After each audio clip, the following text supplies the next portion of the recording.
Okay. Now, good morning, everybody. On the way over the pass this morning, it was really foggy. It was quite clear where I live, but then suddenly fog. And took a little longer than usual to get here.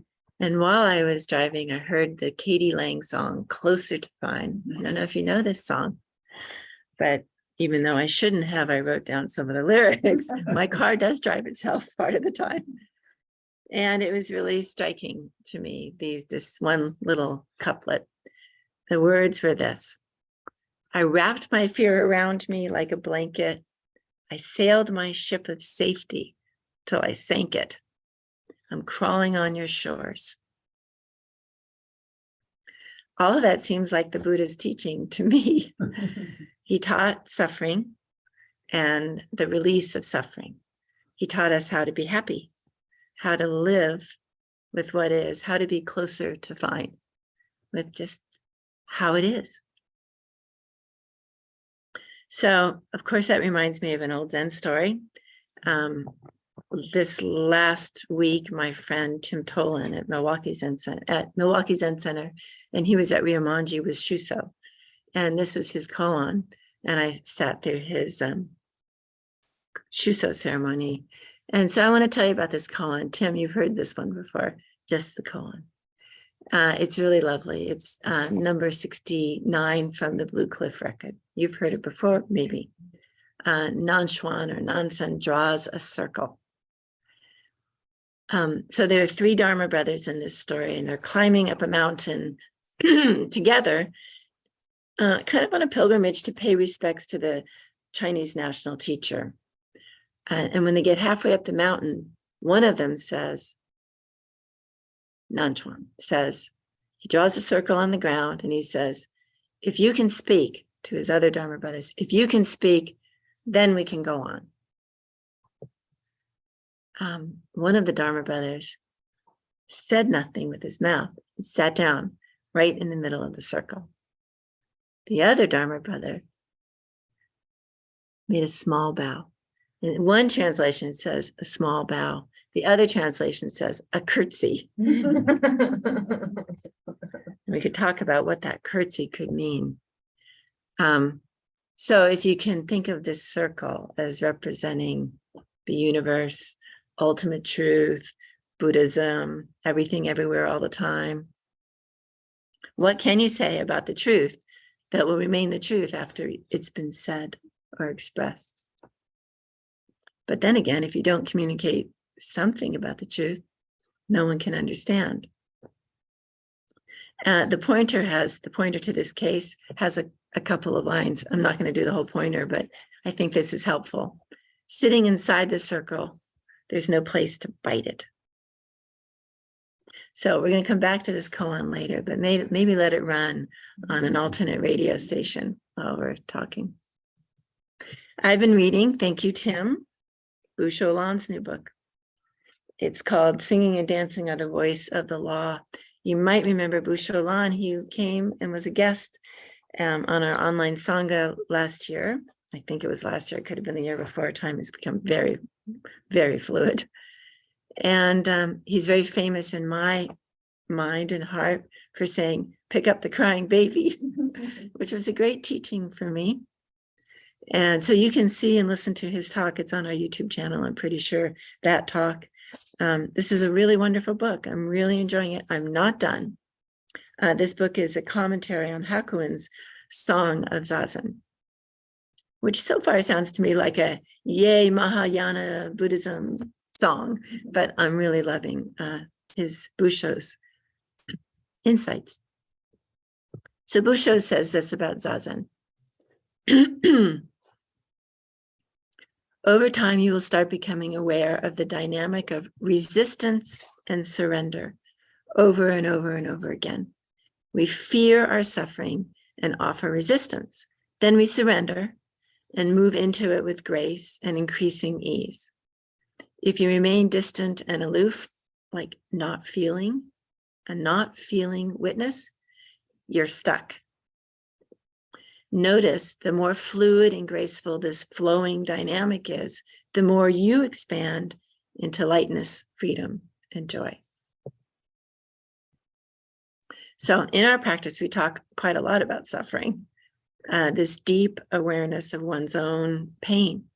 And through practice, we may come to understand this awareness of deep suffering is actually a Dharma gate to compassion. This is the way to happiness. To be and accept the deep suffering is also the mountain path. I know that in my practice, I've learned to deeply trust this pain. That the way in which I experience feeling separate, or notice other people separating me, this is an essential component to my own happiness that is right inside of everything, the circle. This is actually the place of my awakening, and hopefully everyone is practicing being willing and courageous. So I know that I've experienced over and over again that being okay, even with acute pain, I am also naturally able to stop separating myself from others. And remember, the Buddha taught us not to believe what we're told, but to actually experience this ourselves. We have to kind of prove it to ourselves. And this is where I've proven it to myself, where I continue to find out for myself that this practice is liberative, that happiness is available right here in the circle of everything happening right now. So about investigating our pain, I could make the argument that what happens in our practice is an open investigation of what Carl Jung called enantiodromia. Enantios is the Greek for opposite, and dromos means running a course, opposite course running. Enantiodromia is the emergence of the unconscious opposite in the course of time. So if you think about equilibrium in nature, how things end up in balance, enantiodromia emerges when any extreme is opposed by the system in order to bring things back into balance. So they turn into their opposite. Carl Jung is the one who made this term modern, and these are his words. This phenomenon practically occurs when an extreme, one-sided tendency dominates conscious life. In time, an equally powerful counterposition is built up, which first inhibits the conscious performance and subsequently breaks through the conscious control. Here's an example you might recognize: pet peeves. Once you become aware of your pet peeves and the identity to which you attach, you're no longer able to support them. This opposite force arises and you're like, oh, I can't really do it anymore. Or perhaps we, meaning all of us, tend to habitually enact an extreme one-sided tendency to see ourselves as a victim or someone else as a victim, to see ourselves as a perpetrator, someone else as a perpetrator, and do the same to others. Over time, we might come to see that how we see ourselves, how we otherize other people, is really us identifying ourselves, to wit, that guy over there who is always a victim and wants to make me into the perpetrator, allows me to see how I feel like a victim and then making that guy into the perpetrator. I am him, he is me. So far in Busho's book, he doesn't go into all the Jungian stuff. Not yet, I'm not done, he might.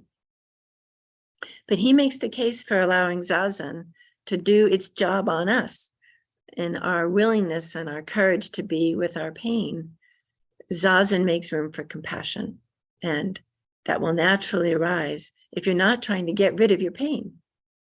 And that compassion for this one, of course, extends to everyone, because there's no more victim and perpetrator. And from their wisdom. So Busho wrote this: it's important that we understand these qualities and the order in which they most helpfully arise. Compassion first, wisdom second. And compassion arises from sadness. We skip sadness at our peril.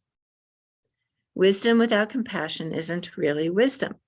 Compassion without wisdom isn't compassion. It's codependency, enmeshment. It's enabling. So I'm really enjoying Busho's touch on our unconscious motivations, the ways in which we keep repeating behaviors, how we habitually reenact our individualized patternicity of suffering. Like everyone else who has a practice of paying attention, I watch my patterns arise. And sometimes, hallelujah, I can see them before I actually speak or do anything, including the way I speak to myself about these things.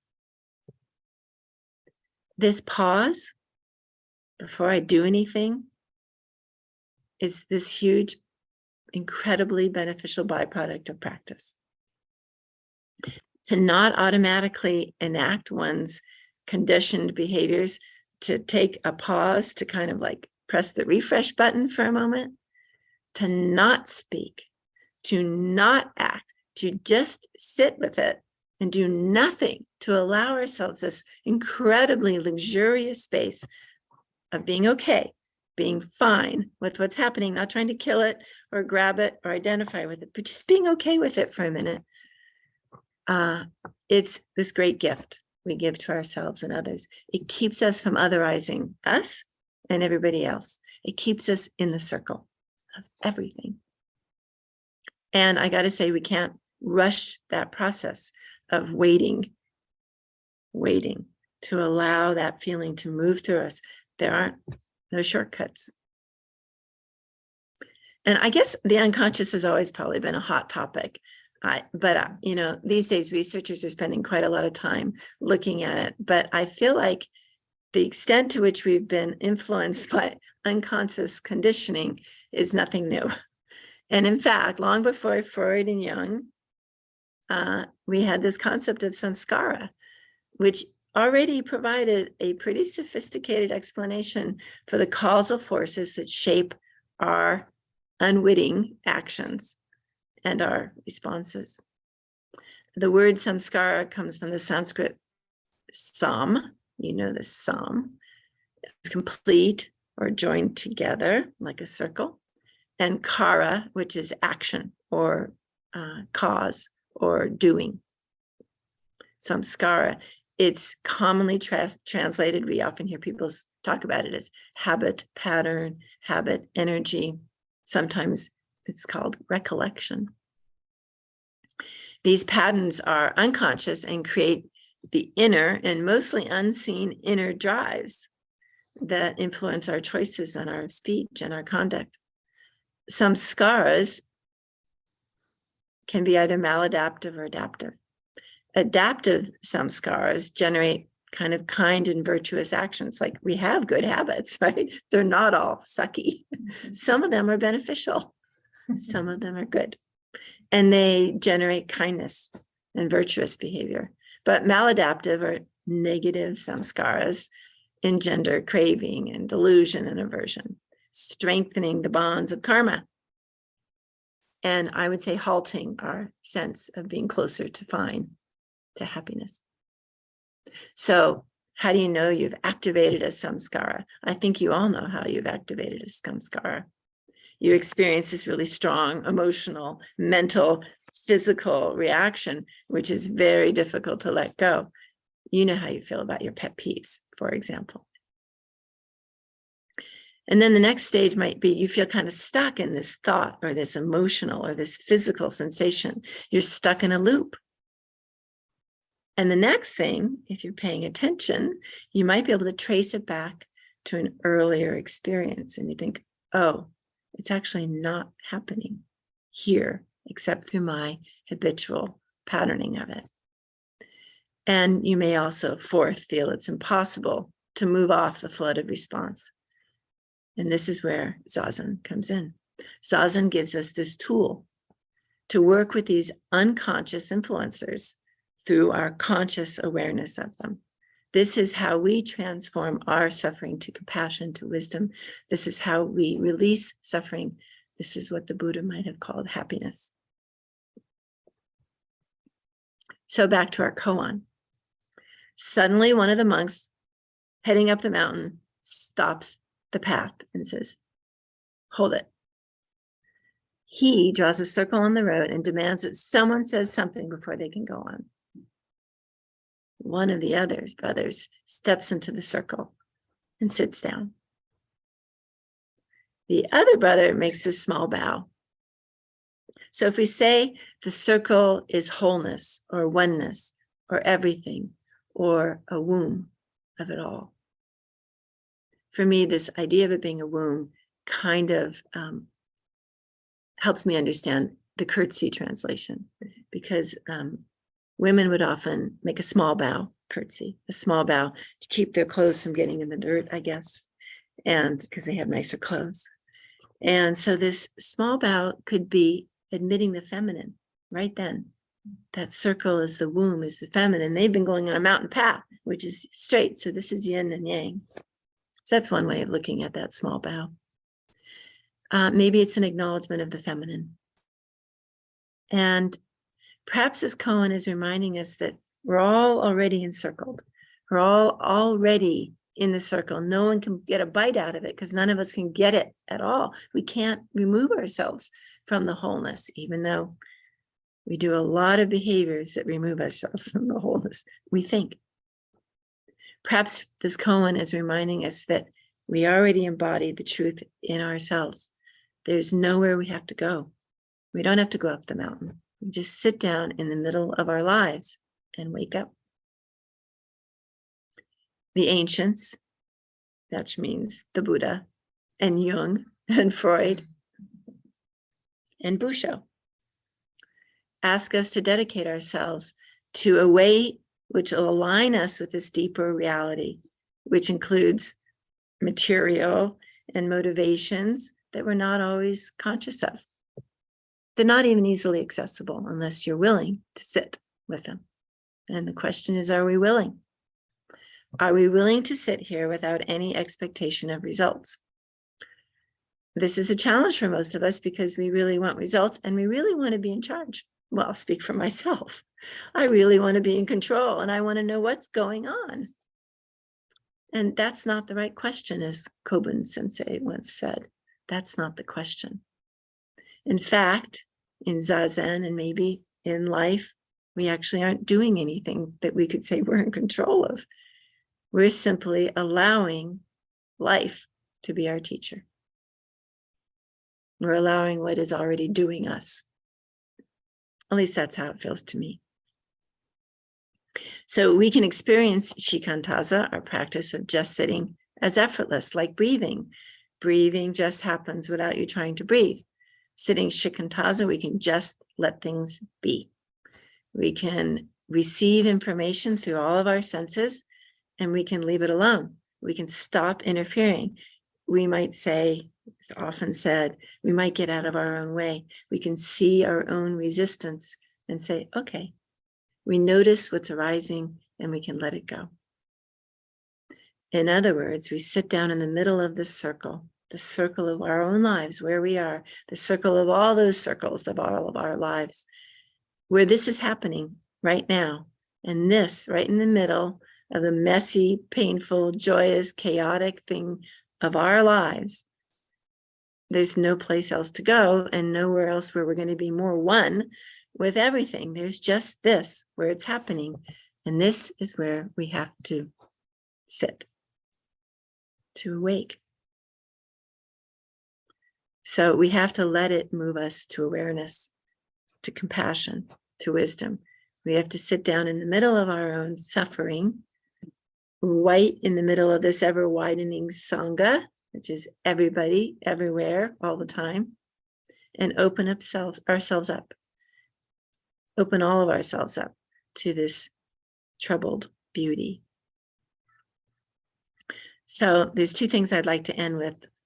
One is the end of Katie Lang's song, the refrain, Closer to Fine. The refrain says, "The less I ask the source for some definitive, The less I ask the source for some definitive, the closer I am to find. So that's a teaching. The more we can admit we're already in the circle, that the circle contains everything we need to wake up, the closer we are to find. And the last thing I want to give you is a Buddhist joke, which is relevant, at least in this mind and heart, it's relevant. Once upon a time, there was a great teacher. He was kind of a guru, and there were students clamoring to see him, clamoring. And this one guy had been trying to get to him it's like a New Yorker cartoon, climbing the mountain, trying to get to him, like these monks paying homage, climbing the mountain. Finally, he gets an audience with this great teacher. And he gets up there and he just spills his life and tell me, what's it all about? And the great teacher bows to him and says, I'm going to give you a mantra. I want you to just chant this mantra all the time. This is the mantra. Om Wadi Gu Sayam. Om Wadi Gu Sayam. Om Wadi Gu Sayam, like Siamese, Siam. Om Wadi Gu Sayam. So the guy says, thank you. And he heads down the mountain and he's chanting, Om Wadi Gu Sayam. Om, what a goose I am. Om, what a goose I am. And he's liberated. Thank you for listening.